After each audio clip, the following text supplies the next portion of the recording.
Assalamualaikum warahmatullahi wabarakatuh. Perkenalkan, nama saya Diana Aulidah, NIM E2019-2144. Saya dari kelas Ekonomi Syariah 4, Prodi Ekonomi Syariah, Fakultas Ekonomi dan Bisnis Islam. Di sini saya akan menanggapi materi yang sudah dijelaskan oleh Bapak dosen Abdul Wadud Nafis, yaitu materi tentang konsep dasar ekonomi Islam. Sebelumnya, kita harus mengetahui perbedaan antara ilmu ekonomi dan ekonomi Islam.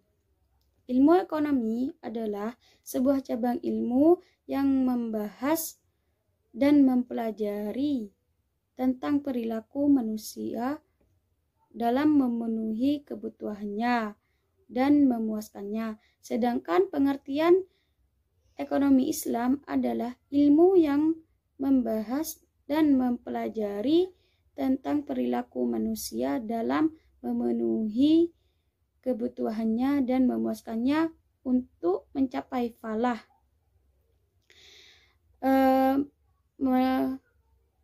Berdasarkan prinsip-prinsip dan nilai-nilai Al-Quran, Sunnah, Ijma' dan Qiyas.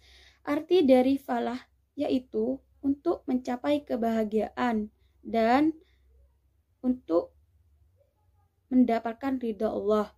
Bagaimana agar kita mendapatkan falah? Yaitu dengan berprinsip pada Al-Quran, Sunnah, Ijma' dan Qiyas. Setelah kita memahami dari pengertian ilmu ekonomi dan ekonomi Islam, ekonomi berkembang ada 3, yaitu ekonomi kapitalis, ekonomi sosialis, dan ekonomi Islam. Di sini saya sedikit menambah atau menjelaskan tentang prinsip-prinsip ekonomi Islam, yaitu ada 3. 1. Muqarrar, 2.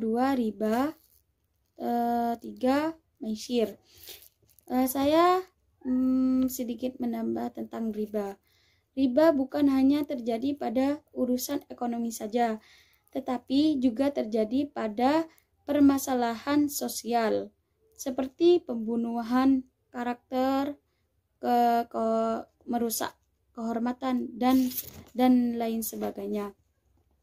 Adapun karakteristik setiap klasifikasi tentang riba ekonomi adalah riba yang terjadi pada segala usaha manusia dalam memenuhi kebutuhannya guna mencapai kemakmuran hidupnya. Dari pengertian ini, maka riba ekonomi mencakup berbagai bentuk riba, yaitu ada riba jual beli, yaitu riba terjadi di setiap transaksi komoditas ribawi yang tidak memenuhi 2 syarat, yaitu 1 untuk ukurannya, atau di sini 1 ukurannya itu ukuran salah satunya tidak boleh atau lebih banyak.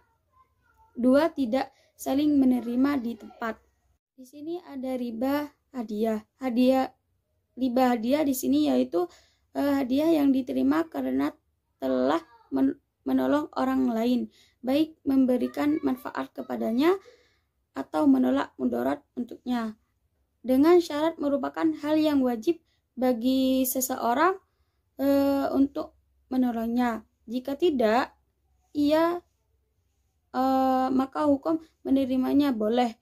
Salah satu alasan dikatakan riba adalah karena hadiah atas pertolongan yang ia berikan kepada orang lain merupakan tambahan harta dari orang lain yang statusnya bukan sebagai pembanding dari pertukaran harta, sehingga statusnya sama dengan para pempraktek riba yang mengambil harta tambahan tanpa ada pertukaran harta. Ada riba suap.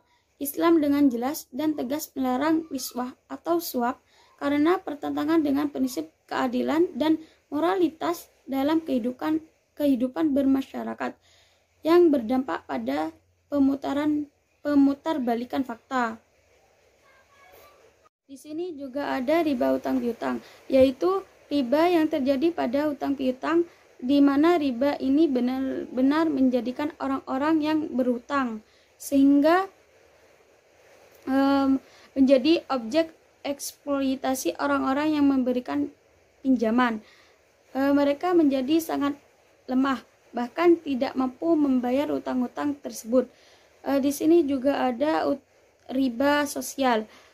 Adalah istilah yang digunakan untuk pembuatan pembunuhan karakter, perusakan nama baik, martabat dan harta dari diri seseorang.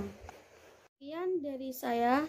Wassalamualaikum warahmatullahi wabarakatuh.